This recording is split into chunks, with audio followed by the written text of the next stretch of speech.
Oo. Kasi itong Ford Ranger na to, kapatid din ng may-ari nito.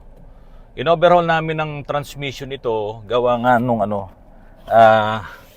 sunog na yung ibang mga linings kasi ito yung ito yung biglang biglang kumakapit, yung wala tapos biglang kakapit. Ganun yung issue niya. Tapos hanggang sa unti-unti nagde-deteriorate yung mga linings. So, wala. Tapos tumatagal na yung hindi siya nag-i-engage. Hanggang sa dinala na nga po sa amin. Hindi nga lang kami ang unang gumawa eh. May pinanggalingan ng iba. At lahat naman ng sinasabi nila ay transmission nga daw po ang problema. Mga kapatid, ang ikikwento ko sa inyo rito, kahit kami ay muntik na pong nawaw mali dito. Kasi in-overhaul namin, pagkatapos naming i-overhaul, nagpalit din kami ng module doon sa transmission mismo, may module doon. Pagkatapos noon, mga ilang gamitan lang, ibang issue na yung lumalabas, yung nauna pa doon sa mga dating issue. Ayan. Ang lumalabas mga kapatid na issue, yung tumatakbo ka, biglang mawawala ng power, tapos yung mawawala din yung RPM, bumabagsak na ganon, tapos magkakaroon, tapos mawawala yung preno. Kaya galit na galit yung may-ari, yung babae. Galit na galit siya. Sabi niya, ba't ganon? Mamamatay daw sila. Siyempre kami yung huling gumawa.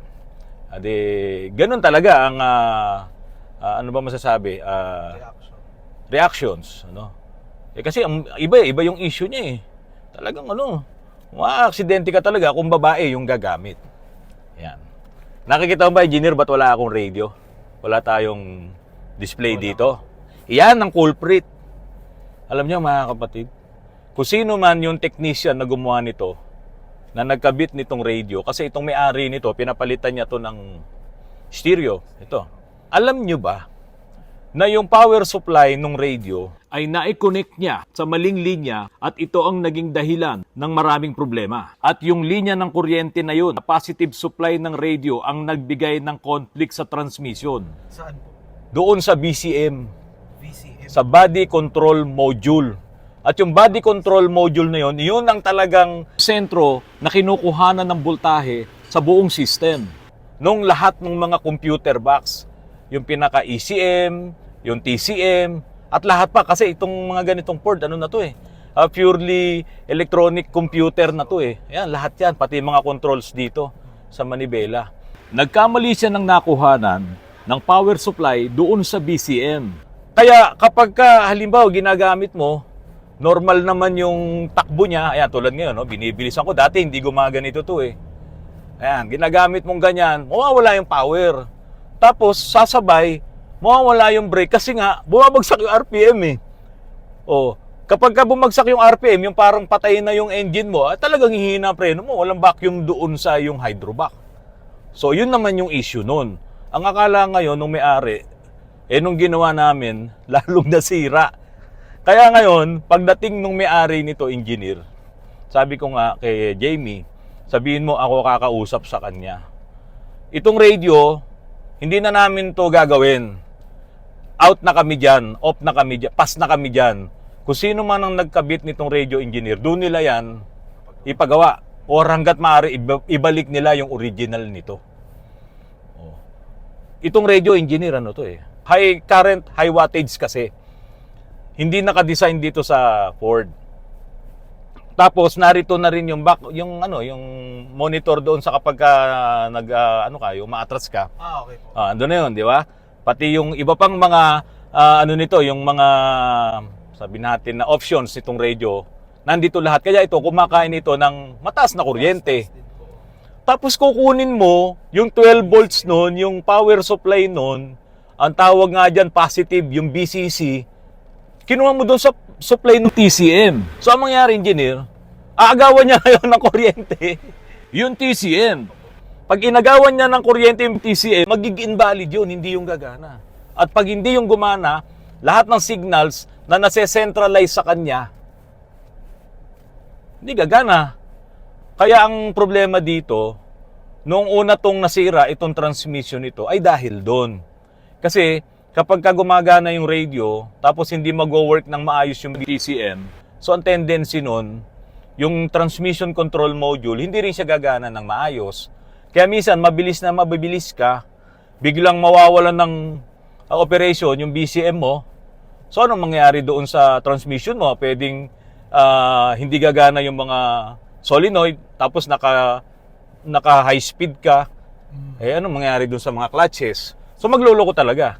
Magiging abnormal yung operations nung mismong TCM, nung transmission control module. O mga kapatid, sino may kasalanan? Kasi nung dinala sa amin to, ang ganda nga ng nito, stereo nito eh. O, sobrang ganda niya. Kaya lang, yung nagkabit ay inilagay yung kanyang power supply, kinuha niya yung supply doon sa linya ng BCM. Kaya nag-error ngayon yung mismong lahat, yung systems mismo, nagkaroon ng problema. O ikaw, ano masasabi mo dyan? Ang tanong ko po, bakit yun yung naisip niyang nakuhanan ng supply? Bakit yung BCM? Bakit sa BCM? Ayan.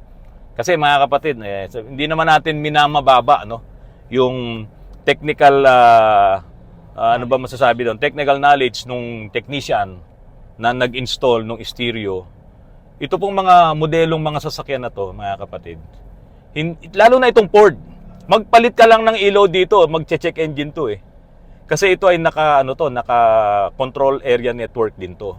Kaya dito, pag hindi na-recognize nung computer yung ilaw na ipinalit mo, magche-check engine. Tapos engineer, ganun na nangyari. Nagkabit ka ng high powered na stereo na nagre-require ng mataas na amperahe, tapos kinuha mo doon sa system, doon sa power supply papunta sa TCM, magkakaproblema. Maselan kasi. Opo. Itong Ford, maselan to. Lahat ng mga Ford na katulad nitong Ranger, yung mga Everest na yan, pati yung mga mas mataas pa mga modelo, napakaselan nito. Aminin nyo, yung mga naka-Ford yan. Kaya nga hindi kayo makapagpalit ng mga aftermarket na mga LED, di ba? Pag nilagay nyo, nag-check engine yan. Kung meron mang nagagawang solutions, yung ibang mga technician, ay magagaling kasi yun. Kasi yung mga kinakabit din naman nila doon, galing din dyan sa China. Ano pa, engineer, ang tanong mo? Wala, yun lang po. Bakit naisipan talaga na kumuha ng supply doon eh? Kasi di ba niya alam yung yung ang tawag po ron, yung specification nung yung gaano kataas pa yung regulations na niya. At saka may meron kasi engineer itong mga radio kasi ng Ford, yung original na radio nito, parang yung original nito, yung parang computer module na rin. Yung mga stereo. Ngayon, itong binili niya, hindi ganun. Ngayon, siguro hindi niya makita yung 12 volts. Doon siya ngayon kumuha sa TCM. Wala siyang makita doon sa original na harness noong radio. Wala siyang makita doon. So, ang ginawa niya, naghanap ng 12 volts. Ayan, nakakita. Uy, ito, 12 volts. Doon niya ngayon kinabit. Hindi niya alam, yun ay supply noong TCM. So, lesson, engineer? Sa mga may-ari ng mga ganitong sasakyan, lesson? Maghanap ng specialist. Always, repair sa manual. Tapos, i-check din sa dealership kung ano talaga yung replacement na stereo na pwedeng ilagay doon sa modelo nung sasakyan nila. Lalo na yung mga ganito na mga masiselan. Alam kasi nila yan eh. So kung naglagay ka ngayon ng stereo na hindi naman talaga para rito at alam nila kasi na magkakaproblema yan, ito nga ang magiging epekto. Nawaw mali lang kami. Ang isang mabigat dito, nakasira pa ulit ito ng isang BCM. Kaya parang nag-abono kami ngayon ng isang BCM. 20,000 po ang halaga nun. Only to find out na iyon pa rin, nung ikinabit namin yung bagong BCM, yun pa rin yung aming na i-scan na error codes. Kaya tinrace na ngayon namin itong BCM talaga. At ganun na nga ang nangyari. Yun, sorry to say, sad to say, kami nalugi ng 20,000 dito. Pero ang mahalaga dito, nilagay natin sa vlog para yung mga nagpaplano na magpalit ng stereo dito sa Ranger na to, siguraduhin nyo na yung ilalagay nyong stereo Pasok. ay pasok dun sa specs. Pag hindi, wag nyo pong pakikialaman at ipakabit nyo po doon sa talagang mga technician, hindi yung radio technician, hindi yung ano lang, yung ano ba masasabi doon, electronic service technician kasi yung mga nag-i-install ng mga radio. At least yung talagang technician na may knowledge dito sa sasakyan. Sa specific. Oo. Dito sa mga Ford na yan, yung gaano kasailan. So ngayon, alam na namin to, itong issue na to. Kaya ngayon, hindi ko ikakabit itong stereo. Bahala na yung may-ari nito, kung ipapakabit pa niya tong stereo na to, baka mamaya, ikabit na naman niya kung saan na naman kumuha ng power supply, may masira pa silang iba. Di ba? Delikado yun, hindi na namin sagot yun. So dito, ang recommendations namin, ibalik mo yung original na stereo or pumunta ka sa Ford, sa dealership at itanong mo kung ano talaga yung pinaka-the best na replacement ng stereo na to na mas bago dito. Kasi kaya ka naman nagpalit, gusto mo mas bago eh. Di ba, engineer? Ang lakas na nito, ang pag nirevolusyon mo to, engineer. Dati hindi umaabot ng 4 RPM nito, hanggang 2,500 lang yan. Pag nirevolusyon mo yan ng mas mataas pa sa 2.5, babagsak. Ganun ang nangyayari. So yun, mga kapatid sana po mapanood ito ng mga may Ford. At kung kayo ay magpapalit ng stereo, baka kayo ay mawaw-mali din at nagkaroon na kayo ng problema sa transmission, sa shifting nyo, pati sa braking nyo, at ang sisisihin natin ay yung transmission. Hindi po pala ganun. Yung po palang inilagay yung stereo na mali ang connection nung kanyang power supply. Nagaganyan na lang muna, wag mo revolusyon. Ito, ma-under na to. Kailangan pala talagang i-overhaul na makina nito. Pinang-makit na lang is, puro studs na. Overhaul to. Ay nako mga kapatid, uuwi na sana tong Revo na to. Kukunin na ng may-ari. Nag-road test kami. Hindi ko naman alam na ano rin pala to. Bulok yung loob ng makina. Kasi ito ang trabaho namin, binadilip namin. Nilagyan ng stepboard, nilagyan ng steel bumper, at kung ano-ano pang mga burloloy. So, yun yung inayos namin dito. Kanina, nung nag-road test, naku po, yun ang masaklap. Mga kapatid, tignan nyo yung loob ng makina, oh. Ito yung kanyang strainer, oh. Ayan, puro sludge din. Pati itong cylinder head cover niya. Oh, katulad din to nung Avanza. Toyota na naman to. Ito, lumang Toyota. Rocker arm kanina, umaandar pa to, kinuhanan ko. Tingnan nyo naman, oh. Wala talaga. So ngayon, iki-cleaning ko muna. Tatry ko kung mahahabol pa namin doon. Pero kung ako ang susundin dito, ano na to overhaul na to. General overhaul na eh. Kasi nga, hindi ko alam, baka yung piston ring nito, may mga sludge na rin doon sa pagitan. Mag-i-stack up yun.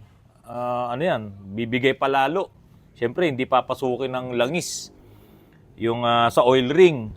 So, delikado rin. Kasi nakarating naman to dito eh. Galing pa ng probinsya to eh. Nakarating naman dito sa amin. Pero yun nga, hindi ko ini-expect na ganito yung loob ng makina.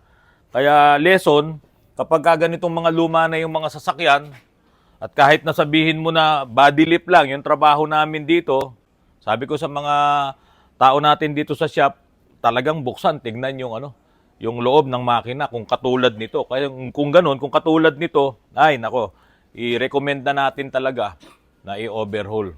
Kung nakatulong po sa inyo itong vlog ko ngayon, paki-share naman po at paki-like din po at paki-subscribe na rin po ang aking channel. Mga kapatid, magandang gabi po at maraming salamat po sa inyong lahat.